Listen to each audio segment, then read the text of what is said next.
George Ezra has spoken to Music Week about his sophomore success with Staying at Tamara's and the brilliant reaction to Shotgun. Ezra's comeback is the biggest artist album release of 2018 to date, and Music Week understands that it reached platinum status over the weekend. He has also seen off a challenge from Drake and Michael Jackson for the #1 single, a summary smash. Shotguns, his first chart topper, held on at the summit for a second week in a new era for the singles chart under revamping rules. The single has sales to date of 405,733, according to the official charts company. As well as the hugely successful Ezra album, Columbia have secured the 6 biggest weekly singles sales for No Ones this year, including Shotgun and their share in the biggest seller, One Kiss by Calvin Harris and Dua Lipa. Ferdy Unger Hamilton, president, Columbia Records, said, "Shotgun is one of those rare songs that you know absolutely everybody will like.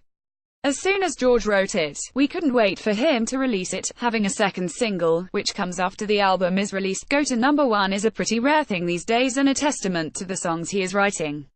Here, George Ezra talks to Music Week about how he achieved the comeback of 2018. Amidst this successful campaign, you talked at the Brit School about creativity and mental health issues. How did that affect you on the first album? You're just too involved for anything to affect you. It's my one regret, that I just had my head down, my eyes closed, and I just was in the middle of it all. Then it was actually coming off tour and stopping promoting and performing anything that I struggled with. I think that's because no matter what it is you do, it feels brilliant to be a part of something. It feels brilliant to wake up and know that you're working towards something. But that was suddenly out the window. There's a lack in your life of this adrenaline that you've been experiencing every single night. It's an unhealthy amount of adrenaline. Every night you're forcing yourself to do something that's scary. Then you try and get back in the swing of home life, and that was hard to get your head round. The reason that I feel that it's important to talk about it, mental health, is not necessarily just for music or creative industries, but for young people in general and everybody. Everybody needs to talk more. But you must feel confident now with the success of this comeback. I still feel as if my involvement in the industry is in its infancy.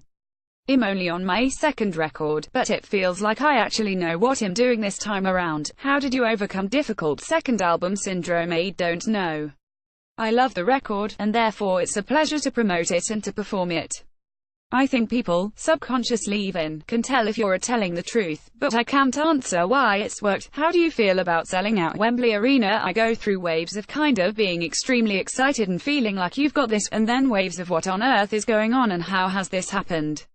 Shotgun is quite a departure. Yeah, it's brilliant to know that the song is being listened to, especially now, when it's festival. Does your success with both hit singles and a huge album show that the LP format is still important? He hopes so. It feels like the way that music is released and listened to is constantly changing. It means a lot to me that my record is listened to.